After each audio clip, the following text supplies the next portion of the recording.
Go. All right, here we are. Here Welcome. I we think are. I'm just going to let YouTube catch up here for a second, and then we'll jump into it.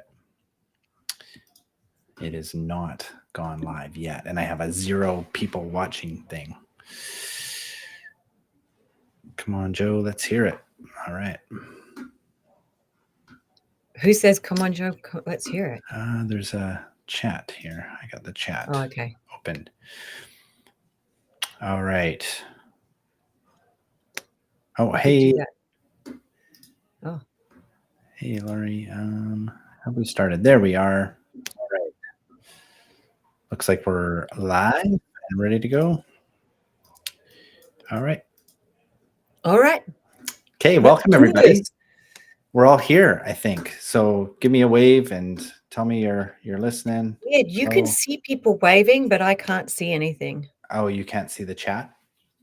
Oh, let me I'll have a let look. you know when people wave at you, Tessa, and all the nice things they say about you. Oh, look, there it is. Oh, Okay, there you go. come on, Joe, let's hear it. Okay. All right, welcome everybody. I am joined today by Tessa McLoughlin from KWENCH. She's the founder and CEO, and we're really excited to get some awesome insights from Tessa on growing her business to where it is today. And yeah, a little background on KWENCH. They are a co-working and culture club here in Victoria, BC. It is a absolutely marvelous space, and it's hard to really do it justice without marvelous without showing some photos here. So let me see if I can share with you a little photo just to give you an idea of what we're talking about here with thanks, Tessa's. Jonathan. Here we go. Thanks, Paul. All right, so here's a little sampler of the website. Yeah, this is we could talk about getting into business owner stuff, but this is the space. I mean, we're talking beautiful space, lots of light. There's me in the background and Tessa up front. And yeah, just a beautiful space with lots of creative people in it, I would say. Tessa has some language around that, I'm sure, of the people that are in this club, but essentially it's a place where we gather and do work and also feel connection to our coworkers around us. So I don't know, do you have anything to add on the business itself, Tessa, to give people context on what you do and what you've built? I mean, I think for me, it's a collaborative space. It's a space where people can come and sort of have all their needs met to fulfill and a happy lifestyle. You know, they can come in here, they feel seen, and they belong instantly. You know, all of the team, the KWENCH team, are so good at remembering everyone's names and what's going on in their lives. And then, you know, you can come and work, you can meditate in the library, you can go and do a workout in the gym. You can sit at the lunch table and converse with all the amazing people. So yeah, it's a collaborative space to feel like you belong and thrive. Yeah, absolutely. And that's why I joined the space as well. If you didn't know already, I am member number 1 of KWENCH. Yep. And I have my fishbowl office looking out over the big yellow couch. So I see people coming and going, and it's absolutely a wonderful space. And you used to have frosting, yeah, on the front of your window, and then you'd just see Joe doing this. Yeah. And then he got rid of the frosting because he was I'm a social person. I like to see people. So I took it off. A little gopher. Yeah. Yeah. So yeah, beautiful space, and Tessa's done an amazing job building it. But as we all know, as business owners, it's never a straight line journey to these things. And there's always things ongoing as well. So that's what we're here to talk about today is pick this marvelous brain that we have in front of us, and some learnings on how she has gotten to this point, and what she's learning and moving forward with right now as well. So with that, Tessa, I wanted to start by asking you a little bit about the vision you had for KWENCH in the first place. What sort of was the trigger point for you to say, I'm going all in on this thing, and I'm going to start a business and all the work and trouble that goes Yeah. along with that. I didn't know all the work and trauma that went along with it. Um, so the basic story is like in 2012, my life did a big sort of out of my control, and I moved to Victoria from Squamish with my 2 young kids. The 3 of us were in a lot of shock, and I really realized that in order to be a rock for my kids, I had to buck up and do whatever I could to stay happy and engaged. And to me, staying happy was a balance of things. I have never thought of being happy as getting up and cold plunging every morning, or, you know, or You're not making a sure dude, I'm bro? yeah, yeah, yeah, I'm, getting, 2 minutes of sunlight as soon as you wake up. Um, I think all those things are great, but I think that they come in a balance. And so for me, it involved like making sure I was eating well, making sure I was getting enough exercise, making sure I was meeting people, being part of communities, making sure I was learning. And so when I was doing all those things, it was so busy because I was like the gym here, yoga there, meeting people there, going to events, and at the same time, I was a single parent, and I'm an involved parent, and I love my kids, and I was just like, okay, this is way too busy. I wish all of this was in one place. And that's when it came. I was like, oh, well, I know I'm not unique. And if I want this, other people must want it. And so I started sort of talking to people about it. And it seemed they didn't want it when I was talking to them because they kept going, oh, yeah, I don't get it. Oh, okay. Well, hmm. Um, but I was persistent, and it was, if you've ever read that book, Big Magic by Elizabeth Gilbert, she talks about those ideas that just can't go away, and if you don't take hold of them, they will go away, and then a year later, you'll see someone's done what you thought of, and anyway, this idea wouldn't go away, and, so I started working on it, and I was like, "I'm gonna build a place that facilitates happiness and makes it easy for people to belong to something." Um, and especially in this day and age where, belonging is a huge thing. We work remotely, we can work remotely, we can shop online, we can date online, um, you know, we can do work online. Everything is taken online, and we've lost that in real life. So I think it's really important to feel like you belong and you're part of something. It's the most important thing. Absolutely. And I know the first space that you created was another co-working space, and you were an Mhm. employee for that. And could tell immediately when I walked in the door that this was special because, I wasn't ready to have my own office, and I'm not sure I wanted to sit in a room by myself, Yep. but a chance to actually meet people and work alongside people, not necessarily, employees and Yeah. coworkers, but coworkers in a broader sense, that we were working alongside each other. So that was really impactful for my journey as well. Um, Yeah. and based on like what you originally thought would happen with the business and what you wanted it to be, how has that changed and morphed over time? Have you had to change that at all? And I kind of want to mean Yeah. compromise it at all. Like where did the vision change for you?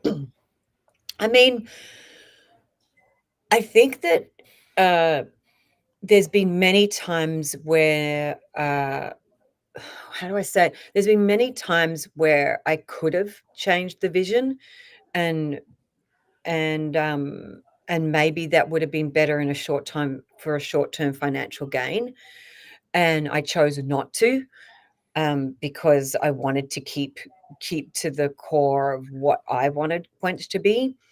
But then more recently, I've been sort of looking at, one aspect of what we do. Well, there's two things that I think are a big part of Quench, which is events and food. Having that one-stop shop where people can go downstairs, and we used to run the cafe, um, and have food and be able to get access to good healthy food quickly, and also the socialization around food as well. But we ran the cafe. We could go into why that failed. One, I've never run a cafe, and we'd hired people that had, but we also added too many aspects to the cafe. If it were just a cafe, I think it would have been perfect, but we added a grocery store and a gift store, and Mm, um, so that didn't work. So we really had to maneuver. I've had to maneuver the idea of that. And then the other thing is events. What does events look like? Who are you?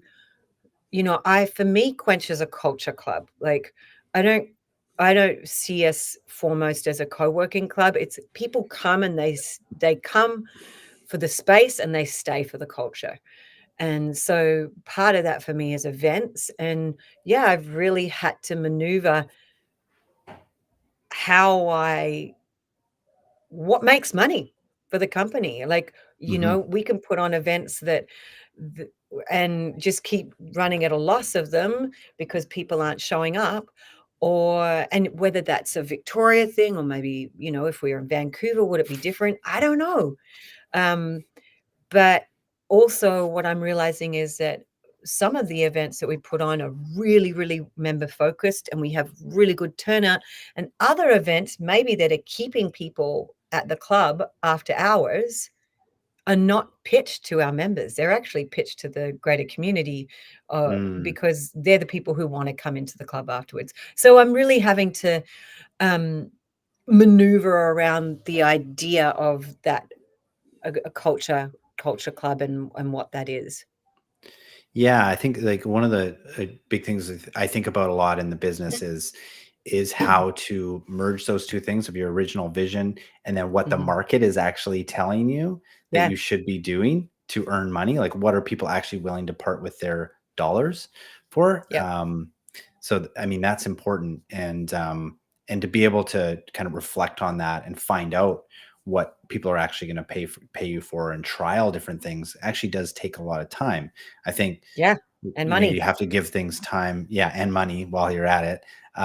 But these things do take some time to reflect upon and see if they can gather some steam, and a lot of concerted effort for a long time before you see the magic on the other side. Yeah, and the other thing that I'm really realizing in the last, month or so is how much of business is based on luck. Like, I just think so much is luck. Maybe like 80%, and then 20%, maybe then 10% is your grit and your willingness to uh, seize an opportunity, and the other 10% would be, um, yeah, just your hard work. Right. So there's like a little bit of business savvy in there, but really that's just your willingness to take opportunity is what business savvy is. And then we work a lot, a lot, a lot. And so you've got to have Mhm. that as well. But so much of it is luck. Like, we opened up this location and 4 months later, a pandemic happened. Right. So that could be seen as really unlucky, you know? But for me, I was like, I know that if we can get through this pandemic, that that this will boost our business because people will all of a sudden see that people can work remotely and that what a long-term lease is. It was the clearest example of here's what a 5-term lease means. You're not using your building, doesn't matter. You still got to Yeah, pay. yeah, yeah. People learn that. I think we saw businesses that, yeah, we're in those leases and no one's using that space, and yeah, you're still paying the rent. You're still paying Um, the rent. Yeah. Yeah, and it reminded me what you said there of a tweet. I think it was Andrew Wilkinson sent a while ago, and I'm not sure if I'm attributed to him. He might have just been a quote, but how you get an entrepreneur on a podcast or something, and pretty much what they're telling you is these are the numbers that I use to win the lottery. So you only get Yeah. the most successful people on those podcasts, and they're telling you how they did it, and Yep. really luck is such a huge factor that yes, they were Huge. doing the hard work and there was they had the market there, but they actually, to no fault of their own became successful in a way. Well, another good example for us just recently in Victoria, I don't know how many people listening are in Victoria, but we've been looking at our events and going, okay, why aren't people coming? What's going on? Um, and then we were like, you know what, we need to simplify this. This is my theme of the year is simplify. That's the other thing is like doing too many things, it's really bring it down into every aspect of the business. But anyway, so back to events, we were like, you know what? We just need to be a venue. So if people want to put on a thing, we partner with them and they come and they do the event. We don't organize it, but we're a venue and we rent out our space for that. Mm-hmm. And then a week later, of course, it's announced that Herman's is upstairs is closing down. So Yep. all of a sudden, within a week, we've got like, 7, 8, 9, 10 requests Right. to be a live music venue. And I'm like, Yeah. that's luck. That is Yeah. nothing to do with us. Yeah. And unlucky, of course, for Victoria because Herman's is awesome. But yeah, then it's like we've got to seize the opportunity. Here's these DJs that want to come here. It's not typically what we do, but we've got to seize the opportunity because there's 7 of them wanting to come. Mm-hmm. Yeah. I want to go into something you sort of mentioned then about doing what you're good at, or simplify. You said simplifying. Yeah, And I think it's something we've discussed before where it's almost a process of shedding all of those yeah, extra things that we do in our businesses and getting really good at the core thing that yep, people will pay you for.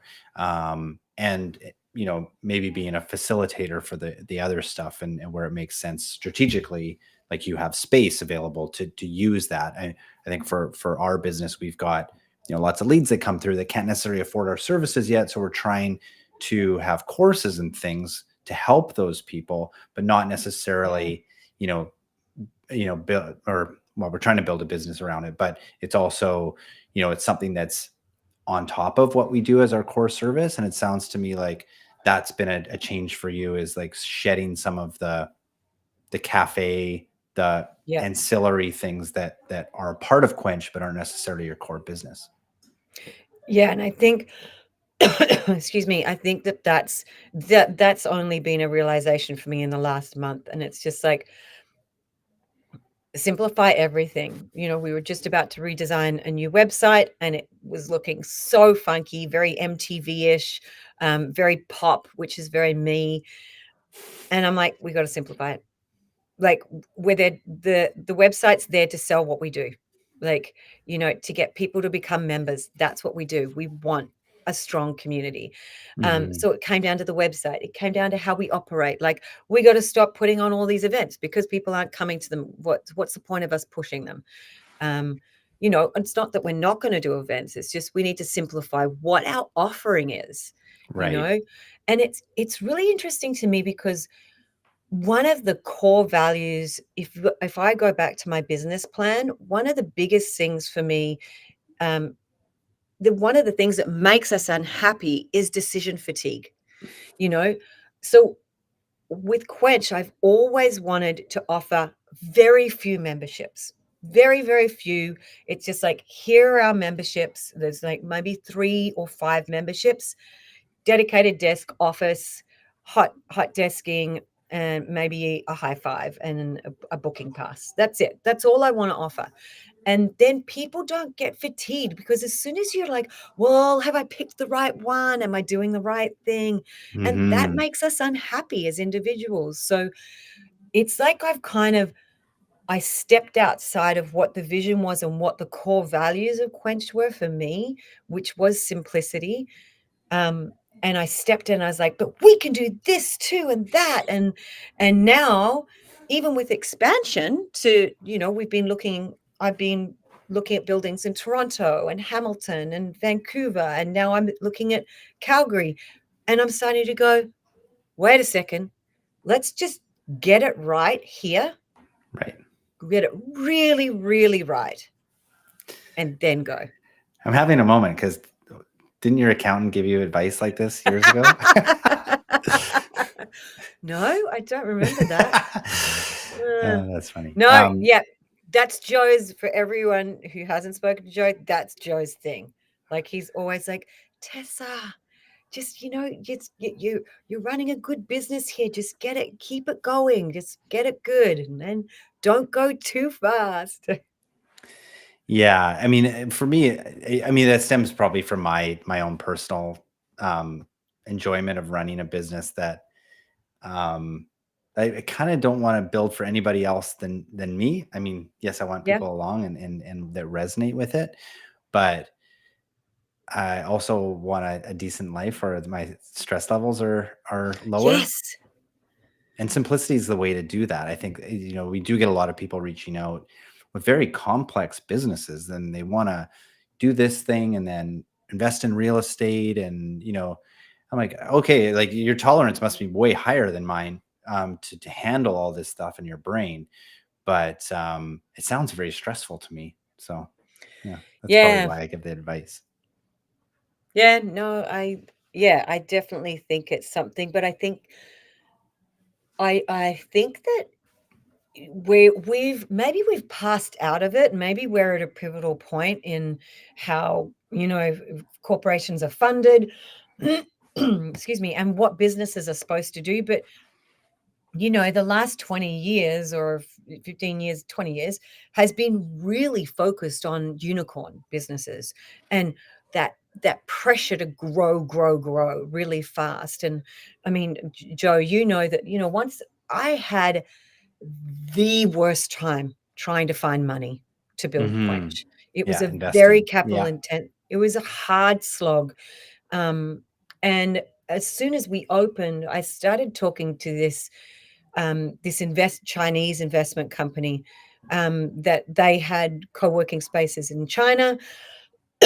Sorry, I got a little tickle. Um, China and Taiwan, and they wanted to buy into a company that could expand throughout North America with more of a North American brand. And so they got talking to me through an old friend of mine, and I had probably about 3 or 4 calls with them, and the offer was pretty freaking cool for a single mom who had just been without any income for 4 years. Like, they were like, "Oh yeah, we'll give you millions, but you need to open up 12 locations in the next 2 years." Wow. Well, what a decision point for you, because it's kind of what you wanted to do, and now you're faced Yeah. with that that reality of that decision. Yeah, and I mean, it was not hard for me to say no to that. It was, as soon as they said that, I was like, "Oh, you don't get what Quench is." Like, Quench is culture, a culture club, and Yeah. culture, and is built on trust, and Right. trust is not built in a couple of months. Trust is built in years. And and we do want to expand, we do wanna have other locations, but it needs to come at a pace that reflects the culture and reflects the trust of the Hmm. communities that we're in. Yeah, I think I mean, that's a challenge. I think for any business owner is to slow down and let things kind of develop naturally. Um, I've been thinking more lately, or reminding myself to stop gripping it so tightly, Yeah. stop trying to control this thing and like push it forward by sheer force, and let some of the things that we've done in the past play themselves out. And it But sounds how do like you yeah. how do you manage that in terms of, like, your lifestyle too? Like, I'll say the last few months have been really stressful, kind of back to the pre-pandemic times for me, which were, like, insane. And I'm just, like, a little bit like, "Oh my god, is this what I have to do?" Is like, stress levels are like this, and then you get to a nice even point, and then they go up again. Like, Right. how do you how do you manage that within your business to go, "Yeah, what's gonna give me that reprieve?" Yeah, I think one of the big things I've been doing recently is just peel back the layers of all the things that are, again, ancillary. It's about a simplification process of like what's the core of this. You've obviously built something. You've got full offices here. You have um, like the place is busy. There's lots of Mhm. lots of things going on, and this could be the natural state of what a quench location looks like. Right. So what does that look like from a financial standpoint? You know, if that's causing you the stress, or what does it look like from an operational standpoint for your thing? And you sometimes bump up against reality, and sometimes I think that's it for business owners is you get you bump up against this reality of how things are going to work in your business, and you have to come up with ways to deal with those realities. Yeah. So, if you get a complaint from a customer of yours, you know, is that a reality of the business? Like we have in our Yeah. example, like mistakes happen. We're not perfect. If something does go wrong, which it does, it will go wrong. Like, Yeah, how do we yeah, handle that absolutely. situation? It's not that we can stamp out and be perfect and we can't avoid all mistakes, but okay, what's our process to go through this? So it's a little bit of a lift, like you lift these things off of you as being a part of the nature of your business and start dealing with. Yeah. Yeah, I like that. I like what is it, the beer saying too, like, "Stop gripping so tight." Hmm. Like, yeah, but then it's like, what do you grip tight to and keep persisting with, and what do you let go of? Like, if I had if I had let go of the amount of times I got turned down for investment, there wouldn't Yeah. be a quench, but I was relentless. And there were many times when I was just, like, up at 2:30 in the morning going, "Maybe I'm not meant to be doing this. Maybe I'm not meant to this is Mm. not meant to happen." So it's that, like, line between when do you stop and when do you keep going?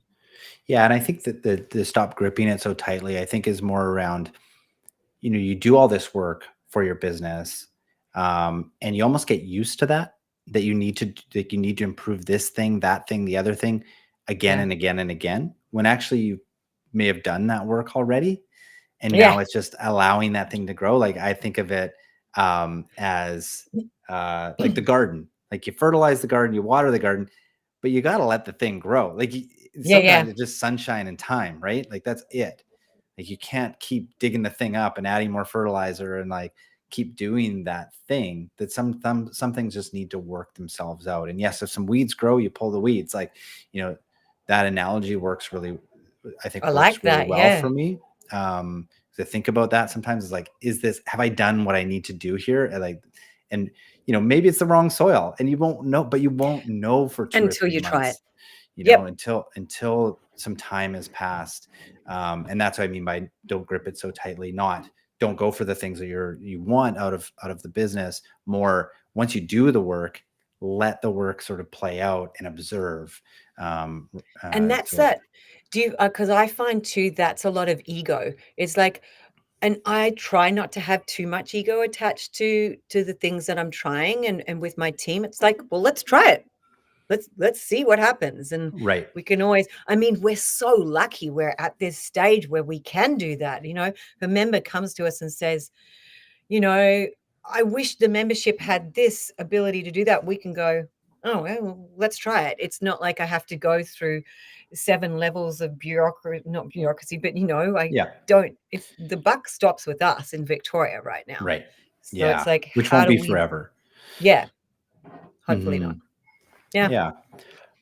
I wanted to kind of go back to starting the business and like actually building up to where you are now, because I know Mhm. you're stating like things aren't perfect now, and that's But totally they're pretty valid, damn good. but they're pretty damn good. You've Yeah. got a full space, you've got lots of people here, there's a great vibe in the place, you've obviously built something fantastic. I think that's part of the don't grip it so tightly too, is just taking a step back sometimes, just acknowledging how far you've come. Yeah. But as part of that, I'm curious about what sort of marketing efforts that you've done since the beginning that have worked Mhm. really well, and which ones were red herrings, were not so good. Like, where do you get your best members from? How does it work? Word of mouth is our best, for sure. I think marketing's a really interesting one for me because, I'm uh, my background's a musician. I I I like the idea of how things present, and so I know that that sells. How you present yourself, how you present something is what sells. And so marketing to me works. Like I'm a huge fan of any kind of marketing podcasts. I love advertising. I love the psychology around it. I love it. I don't use it enough because I keep going, "Oh, but we don't have the money for that right now. We've got to spend money on more phone booths because that's what people need." You know, and so there goes that 11 grand on one phone booth that I could have used for a marketing campaign. And then the next month I'm like, "Okay, let's let's put, 5 grand to a marketing campaign." And then all of a sudden you've got to buy, there's just things for the space. And so I think we haven't been great with marketing. um, But I yet you think, filled the space. Yet you have filled this space. it's been word of mouth. So once again, that's a big thing with events. We might not make money on a lot of the events, but we're getting people in the building. Right. So people are going, "Oh my God, I didn't know this place was here." And then they tell their friend and and so that's worked. We've got an Yeah. Instagram, obviously. Um, I'm of two minds with Instagram and social media. Um, I don't know if the lot of the time spent on it actually works, but it's kind of what you have to do this day and age. Yeah, it's like I Um, think now for nowadays it's more you have a storefront really, or like you're yeah. participating in a conversation. It's kind of an expectation now, I think. Oh, absolutely. So, yeah, I mean, I think that we could be better with marketing. I think one of the big things I'm coming to realize now, because you were just showing our website, which I know it looks funky, but it's really not functional at all. Mm, But websites are a lot of money to change, and so it's like, okay, you got to get in the SEO person, you got to get in the UX person, you got to get the designers, then you got to get the developers. And so, 55 grand later, you know, you've got a yeah, website. So, our website should have been changed probably 2 years ago, because it doesn't function well and it doesn't work well for advertising, right. um, Yeah, and I think that's or it. I marketing. mean, you got to. I think what we try to portray sometimes too is like, what are you actually trying to accomplish with this thing? Is it because it can be a vanity project, like doing a beautiful website and all the thing Yep. can become a vanity thing, but definitely you want the brand to reflect what the situation is truly at the Yeah. space. So it's got to hold up to that, but not necessarily be the most cutting edge website that anyone's ever seen, because really all people are doing is filling out like, when can I come in to check out the space and book a meeting. So I think it's knowing that. And I want to touch on something here because there was a comment from Swank Creative that they Catherine. attended a fireside chat and got to meet you personally. And this is what I think is important, as a founder, especially that people, you got the business off the ground. And let's be clear, you got the business off the ground on the back of your energy and who you are as a Yeah. person.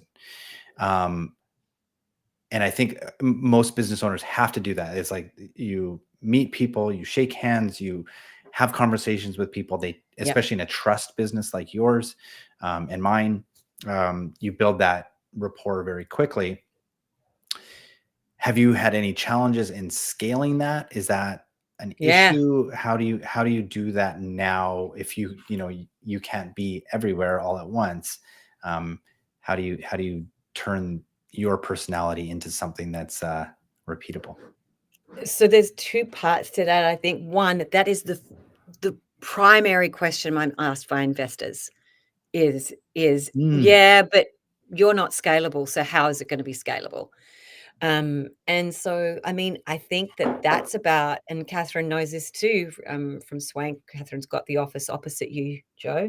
Yeah. Um, uh, you know, it's like our team at Quench, they're unbelievable. And we set the tone for the space. And so it's about me setting the tone for the team, and they see how I interact in the space, and, the heys and the being silly, and, singing, and, and they also, and, one, we're very inclusive, and we're very, uh, we've got, yeah, we set a really curious tone, and an inclusive tone. And so I guess it's really about learning how to teach my team to be that. And, one of my friends who's a well-known founder, you know, I remember him saying to me, Tess, you gotta find the people who who uh, who love what you do and are along for the ride, and then you've got to show them how you can be you, so they know exactly how you'd respond to something as you Mm, go along. So I think that that's what we've got with this team. Another aspect to that is personal brand. And so this is what I'm not very good with, because I'm not a big fan of being on social media myself. And I know you're so good at it, Joe. You're so great at getting out there, and doing all your little videos and your reels, and now Paul's doing it too, and it's so great. And then, I look at other, like Melody from Elate. Oh my God, she's on there all the time. She's amazing with it. So was Jill from Fatso. And um, it's just not me. It's not my, I don't want to be pulling out my phone and recording reels. If someone catches me doing a Tessa thing, I'm so down for it. But I don't have Instagram on my phone anymore, because otherwise I just sit in the bath doing mhm. this and finding very funny reels. So, when the funny reels are on I know. Instagram, it's me. Um, but yeah. Anyway, it's just like I don't want to be spending time on Instagram. Mm, But if there was someone who was going, "Hey Tessa, we need you to film this reel," I'd do it, but I'm not going to film the reel. And that's really hard, because I know that a lot of people are here because of the energy I bring. right. Um, and they probably like me being silly on camera, or saying, even some people don't even know why Quench was started. They don't know it's an acronym. They don't know that it was just started. It's not a big, people walk in here and be like, oh, yeah, this is a big, successful company. It's like, no, it's me. Yeah. Hello. Yeah. Yeah. Well, I mean, it has that vibe, right? It has the branding behind it. It's obviously a beautiful space and well run. And actually, Yeah. let's get into that, because I know you spent a good deal of time and likely a lot of money on building processes for the place as well, Yeah. and documenting those. What So was that important. experience is like? Like, I know you maybe had a false start or two trying to do that in the past. What did you learn from, like, how to build processes in your business, and how to do that effectively? I think there was an interesting flip over time with that, because I'm very much, you write down how you did it. I'm like big on tables or charts, like, and making things very simple. Like, if you've received an email from me, you probably notice how I title most things, just so you can quickly read through the email. So I really like things to be efficient that way. And there was a big change when I realized that I read that book. I think you recommended it to me, or one of my business coaches, Traction, or no, Rocket Mhm. Fuel, same guy. Yeah. Yeah, same guy. Right. But I think Rocket Fuel is about co-founders, or Yeah, um, that's the visionary and an integrator implementer. Or relationship. yeah. And so when I read that book, because I've always thought that I was an implementer, because I'm really good at coming up with the idea and then doing it. Like, that's why Quench is here. And, as a musician, you come up with the idea, you do it, and then you produce the music, and then you record the music, and then you get it out there. But when I read that book, I realized in this Quench situation, I'm not the implementer. I'm the visionary. And that was a really weird time for me to be like, "Oh, I'm a visionary?" Like, I thought it sounded a little bit like, "Oh, I'm a So it's like, visionary. I'm a thought Oh, leader. I'm a thought I leader in don't the do that. field. No, I'm just the visionary." Um, so but that was a really important time for me to realize, like, I actually don't have time to write down all these processes. I don't have time to do all these things, and that's when, I had to look like to, our incredible old club manager, Carly, who is an incredible implementer, and go, "Okay, Carly, how do we do this?" And so you find those people who can fill those gaps that you can't. Um, and then in terms of processes, um, I know that we want there to be other Quench locations. I know that I want there to be other Quench locations because I think it's beneficial for my members. Mhm. And I know there has to be a book. I know that if I want people to do things the right way or the Quench way, which may not be the right way, but the Quench way, um, that there needs to be here's how you onboard a member. Here's what we do when there's a complaint about this. Here's what we do when something's wrong with the website. Here's who you contact when there's mice in the building. So that's always been really important to me to do that. And it's holy. Oh, no, no, no, not allowed to swear. It's a process. It I've only had is a one process. complaint. Yeah. I'm sorry.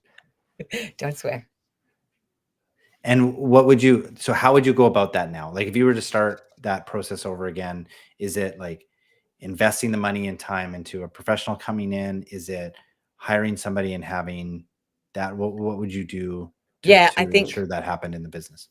I think right now what we're doing is we've got another one of our great employees or exit. She was an ex full-time employee and now she works casually for us, Halima.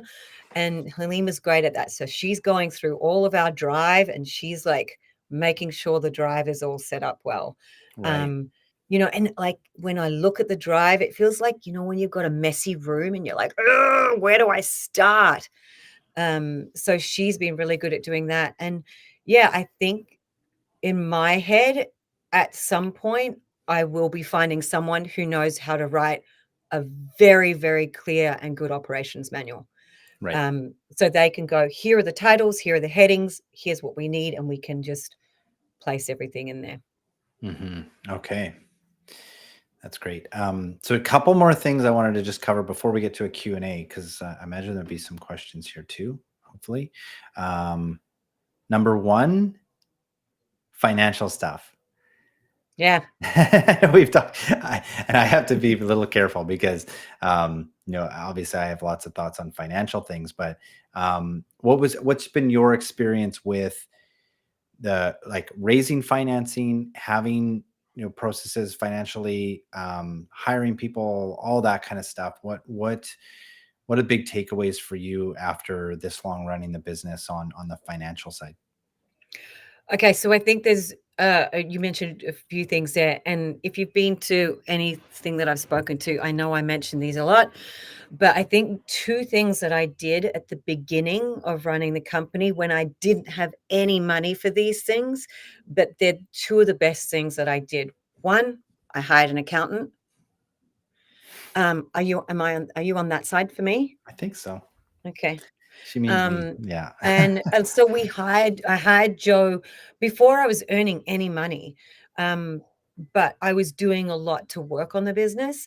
And that just I was like, oh my God, I don't have this $500 a month to spend right now, but I think that it'll work out in the end. And, it increased over time, but, it was so good. Like when it came to raising money, especially with banks, not as much with angel investors. So with angel investors, I had my pitch decks, I had my business plan, and I had some financials that were direct projections directed to show what we projected the growth to be. Banks don't want that. They want something else. So it was so good to be able, the banks would go, okay, a T blah blah blah blah, and and all these like lettered letters, and I was just like, I don't know what these are, and I just emailed Joe and Paul, and within like 2 minutes, boom, boom, boom, boom, boom, there it was. They're there, and it saved me so much time, like so much time and so much headache. So for me, hiring an accountant was the best thing the one of the best things I did. The other good thing that I did at the start for me was HR.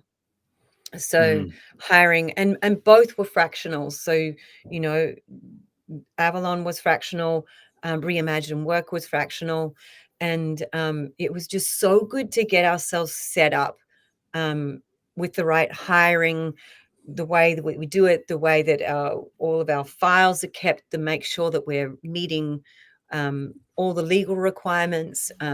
So yeah, those two things were really good. And then the next thing I added just a year and a half ago or 2 years ago was a fractional CFO, and that has been amazing too, mhm, because she's allowed me to, like, she really sort of forensically looks into what's going on and is able to show me, and then I'm able to go, so she gets it from Avalon, and then she dives deep, and then she asks questions back to Avalon, then she goes and presents it to me, and then I'm able to make informed decisions based on, "Hey, Tessa, this is what's happening over the next few months. You might wanna be aware of this," you know?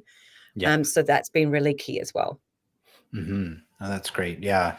Yeah. I mean, it's the whole reason we're here is, those things are just a requirement of business. I think that's the thing, whether it's HR, if you're going to hire people, you need HR support. Like, you need contracts in place. You need to be aware of employment standards in your province. Yeah. It's just the table stakes of running a business. Yep. Likewise with, bookkeeping and accounting, it's table stakes of running any business, that you keep all that stuff up to date and not let it be a stress. um, and so I think it's key for everyone to know, like, these are basics of running a business, and yes, they Yep. can be, an investment or a cost to the business, but not having But they them. come back twofold, like, they or threefold, like, if you haven't hired properly and something happens, or you let go of someone in a way that you can't, that's gonna cost you a lot of money. Mhm. Yeah. So, get it right from the start. Yeah, absolutely. Yeah, getting the wrong hires is the most expensive things you can possibly do. Yeah. Okay, lastly, before we get to the Q&A, and actually I'm burying the headline here because I feel like this is one of the most important pieces of this whole session. But um, I'm curious what you'd like to share about the realities of being a business owner. What ways do you sort of handle that, and how are you able to sort of manage the stress of running a business Yeah. with your life as a whole? Like, how do you approach that? What's your methodology? I mean, I think it, as we talked about, it ebbs and flows. Like right now, my jaw is really, really tight, because I've definitely been waking up with lots of early mornings where I just have to work because I have to get whatever's in my head out. Um, I mean, I'm a firm believer in meditation. I really think even if you can get 10 minutes in, it's so beneficial. So I'm big on that. Um, Good bit of laughter, support networks, people, like, you know, y you and I, Joe, like, I love that we can go to each other when we're like, "Ugh," like, "This is happening," or "That is happening," and I've got a really good group of, business owners that I can go to, each of them for different things, so that's helpful. I used to really be bummed that I didn't have a co-founder, because I would so love to not make all the decisions sometimes. Talk about decision fatigue. Yeah, exactly. Yeah. Um, but yeah, I think that I don't know if I figured it out yet. I think if you'd talked to me 6 months ago, I would have been like, "Yeah, if things are going along well, get a good team behind you," but I just think things arise. I'm really lucky. I've got a really loving, supportive family, like my parents, they're in Australia, but, I can talk to them at any time. My sisters are great. It's Mhm. yeah. So it's having those support networks. Yeah, well, I think, um, going through the KWENCH acronym, connection is a big part of that. Huge. And I know as a business owner myself that there's certain things you can't talk to about your spouse or your Right. kids or friends or employees or any of those, Yeah. or for you, for members, because if it's a financial issue that you're having and you share that with your children, Yeah, yeah. that's not going to Yeah. be very, very helpful, or your spouse is going to provide them with more stress that you just don't want to do that. So having those networks of other business owners that you can Yeah. trust and talk to is so important. Um, Huge. that I truly understand, because I have friends that haven't run a business, don't understand either. Yeah. Yeah, I was just talking to Katie from Third Space about that. It's like how you've really got to, if you're going to have a mentor, it's got to be someone who's run a business. Because yeah, you need to understand all the, like, I literally have a headache right here, right now, thinking about all the things that like are in my head, decisions like, Mhm. what do I do with the cafe? If I want to do this, I've got to spend money. Where do I get that money from? And you have people coming up going, you should just do this. And it's like, oh no, I've thought of that. Thought of it. Yep. Yeah. And Yes. I love getting ideas from people, but it's also one idea actually typically means seven things minimum that have to change for that. Mhm. So, Yeah, yeah, we've it's learned to hard. I slow think it's down with the hard. ideas, for sure. Yeah, and if you can get co-founder, if you've got a partner, I think, I've single parented, 98% of the time for the last 12 years. And I run the business by myself. So I think I'm probably a bit of a frog in boiling water at the moment, where I don't realize how much, like what I'm vibrating at. Oh, right. And well, each time I go home to Australia, it's the only place that I really like switch off and relax. And I You have to go go, to the actual other side of the earth. other side, different time zone. So, yeah. Anyway, I know you wanna get to some questions. No, yeah, no, that's great. No, I think it's It's hard. helpful for people. I think having, my takeaway from that is, quiet space when you can, for meditation, and then Yeah, connection with others as well is so important. And that's part of the quench space here, is like, yeah. I Huge. have people that I can just talk to here that have no invested really interest in whether I, succeed or fail or Yeah, whatnot. They're just, oh, that sounds interesting, and you'd have a chat about that. So it's super important there too. There was a question here, from eBear. Says, when you say fractional, is that yeah. a consulting basis? Was the CFO on a consulting basis? Is pretty much. Did you want to share a little bit about your how your relationship with Carla works? Yeah, so fractional, and I might be getting this wrong, but from my experience, fractional is we haven't employed them. They're not on payroll, but they do a certain amount of hours for us each month. So, like Joe, like for Avalon, I have a contract with Avalon and they do things, but I don't employ them. And my fractional CFO, she comes in for a certain amount of hours each month. She looks at everything. We definitely could be bumping her up in hours right now, but it's just those hours. She does what she can for those hours, and then that's what we get. Hmm. So they're not on Yeah. our books.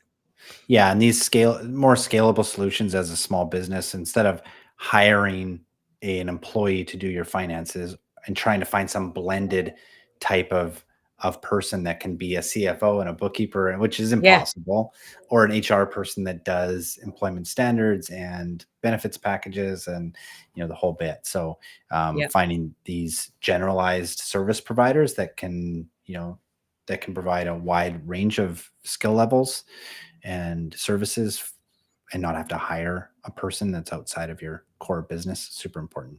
yeah. Power Networker says, how do you deal with churn or turnover in your business? So, when Oh. members come and go, Tessa. Ah, that's such a good question because it's so hard because it's the nature of this business. Like, it's literally the offering of co-working is flexibility. So, I mean, I'll say that the hardest thing is the churn. The hardest thing is losing members. I find it really hard, and of course, there's members that leave because they're moving city, or they had to change jobs, or their employer's not going to pay now, or there's so many reasons why people move on.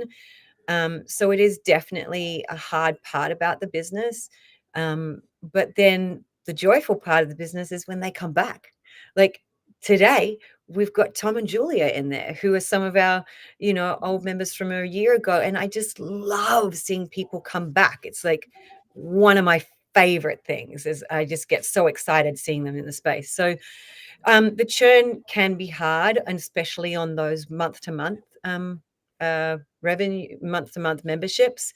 But it's that all about keeping. Usually, we'll lose a couple or a few to whatever reason, but we'll gain. We'll lose 4, we'll gain 6. We'll lose.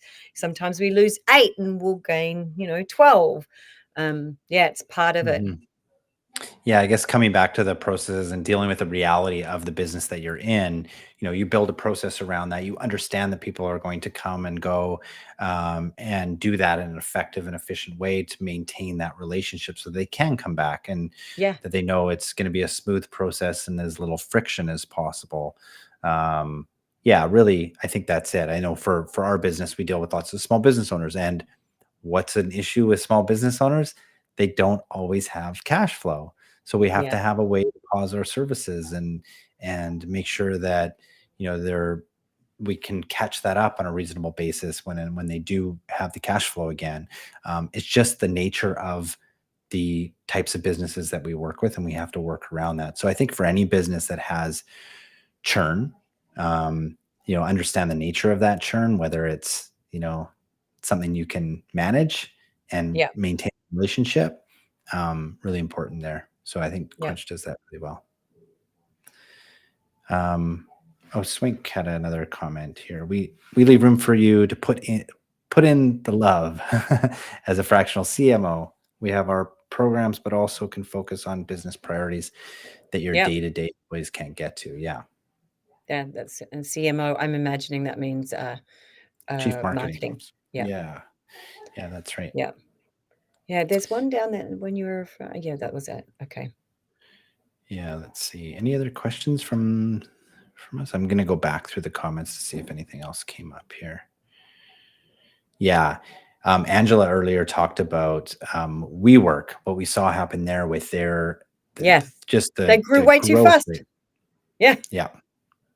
Yeah, and I think that, that comes back to that Silicon Valley sort of idea of, investing in these ridiculous, sorry, I'm gonna say ridiculous, I'm trying, I don't mean it to be too judgy, but it's like you invest in these things that you're expecting this exponential growth, but that kind of growth is not sustainable. And so I mean, I did a talk not too long ago, and I was talking about, you know, that I don't want to be one of those companies. I don't want to be a quick, quick, quick, let's get really big and let's sell, and then let's watch the company go downhill.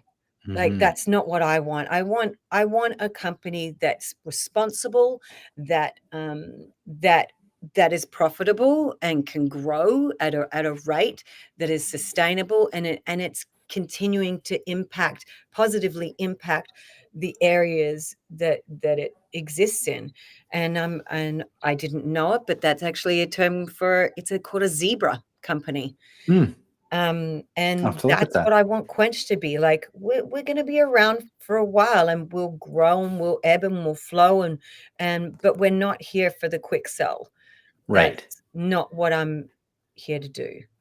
Yeah, I Um, think I think that's so important, especially I think in in the early stages of planning a business too, is to come to terms with, like, there's no real like set rules to this. And I know what Yeah. we tend to see is, these companies going big and making millions and doing all this stuff, but you don't have to go that route. Like, you can make this thing exactly the thing that you want, reflecting your Yeah. values, the growth rates that you're comfortable with.